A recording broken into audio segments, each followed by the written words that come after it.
What was your first introduction to odd Japanese media? Was it possibly anime? やるよ欲張りね Or maybe like a TV show like Takeshi's Castle? Pretty close, don't you think, Ken? Nose to nose. And there's number 4, Designated Mounter. Oh! There's also like a lot of weird Japanese movies like Big Man Japan.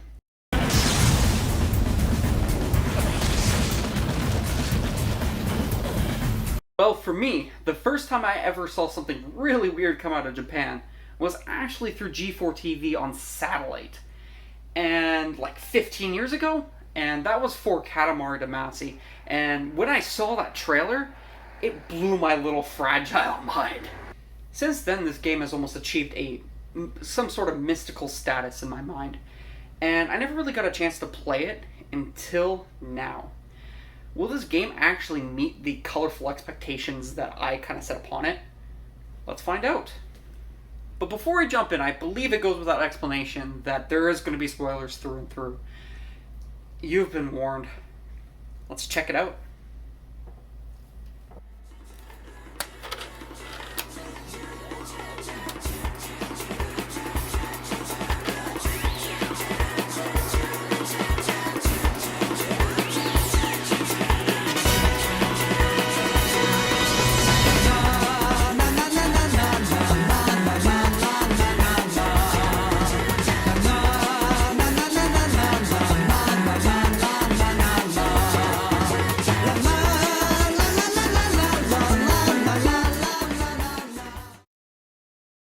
Now, before we get farther in, I have to mention the cinematic intro. This is just beyond words for me, and it just blasts you with color and craziness right from the get-go. Like, you got this giant dude that's wearing whatever that is, and it looks like there's his wife in the back. There's also this little green guy as well, the ducks are singing, and there's breakdancing pandas. This intro is just nuts. So you hit start, and you go through a quick tutorial, and then you get to the story, which starts with the king of all cosmos spinning around destroying all the stars. He in his exaggerated tights then proceeds to tell you that he did something naughty, even though he said it felt so good. And now that everyone is mad at him, he commands that you, his son the prince, fix this by rolling up new stars for him because you owe him your existence. I'm not even making this up. This is the actual storyline. So he then sends you off to your first level and boom, now you're in the game. Now the first level is very much designed to help you get accustomed to the mechanics of the Katamari. No time limit, just roll up stuff. And this is where you get a better taste of those controls as well. They decided to go with a basic approach on controls, which I think lends itself well to this style of game. All you gotta do is move both thumbsticks in the direction you want, and double click the thumbsticks if you need to do a quick 180. You also get a jump that I never used, and a speed roll, which I was able to do successfully maybe once. It requires you to flick both controls back and forth in opposite directions quickly. Every time I tried it, it would just stop midway through. But I don't feel like you ever actually need this to beat the game, so it's fine. Anyways, back to the levels themselves. The basic concept is that you need to roll up enough stuff to a certain size within the time limit. These levels are so vibrant and colorful, and they're just really fun to play.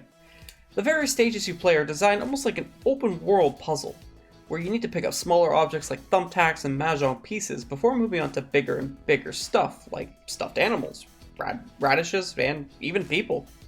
I think it's really just genius how they did this, since you eventually get more stuff to open up to you, and you need to go back to the older areas once you're a bit bigger to get even more stuff.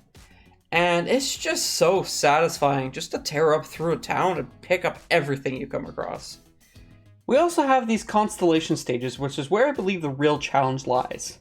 These consist of gathering a particular thing such as crabs, swans, or maidens. You also have stages where you need to grab a particular thing, and the bigger you get, the better score you get. These seem to mostly be trial and error, and by far they're my least favorite levels. Like, you can pick up like cow cones and milk cartons and they'll count, and really? I think the neatest level is the one where you need to make a Katamari that's specifically 10 meters. They don't give you any information on your size except for an on-screen estimation, and I think this is neat. Now, can we talk about this hub world for a second? It's just adorable. You've got the little house and an area where you can view all of the collections of stuff you picked up. And you can even see the stars you've done in the sky, and I just think this area is just so damn well done. Okay, so the reason why I never actually talked about the music until now is because I really think it deserved its own section. Music, in my opinion, is what really makes this game. It can literally shine with its upbeat tones and catchy choruses.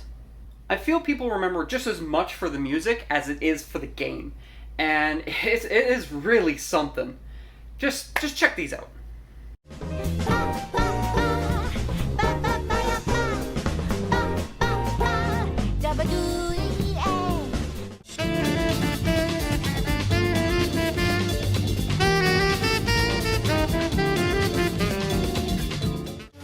I'm so in love with you. I wanna wad you up into my life. Let's roll up to be. This soundtrack apparently also got released on CD and vinyl as well. These pictures of the vinyl are courtesy of Duct Tape Plays over on Twitter. Thanks, man. Now we get to the last level of the game, and this is the big one. We need to reach a whopping 300 meters.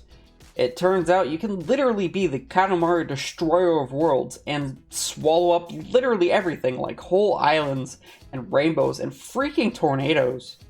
Anyways, I managed to get to an insane 812 meters with this one, and it was just too satisfying to literally roll up everything.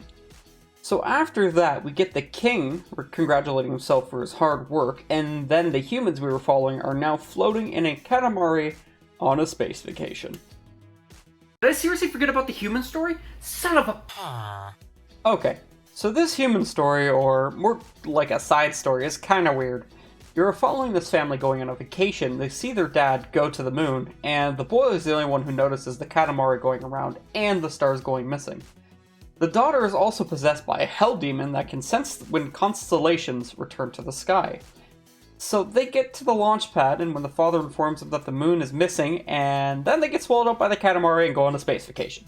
You got that? So what do we get to do after all this? Well, you can always finish finding all the items in these collections, or you can get all the presents the king tries but fails to give you directly. You can also aim to fill out the constellations and get better scores. There's also an eternal mode that lets you roll your Katamari without a time limit. And then you've got 2-player over on this mushroom, so you and a friend can duke it out in the arena Katamari style. The goal of this 2-player mode is, you've guessed it, get bigger than your opponent.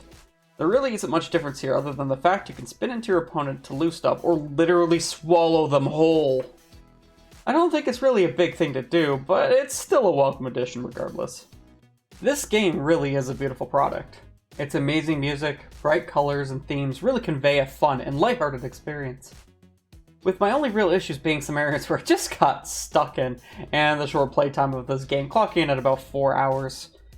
In the end, I just wanted to see more of the world this game offered me. Now, do I recommend this game? Well, of course.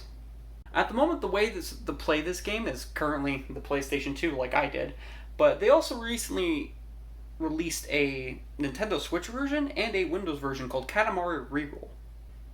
The remake does make this game a bit easier by adding increased time limits and also getting the controls of We Love Katamari.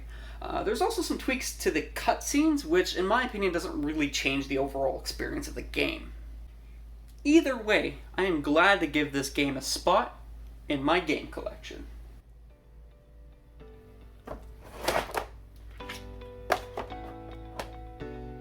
Thank you all so much for watching. If you like the video, please like, comment, and subscribe. I would really much appreciate that.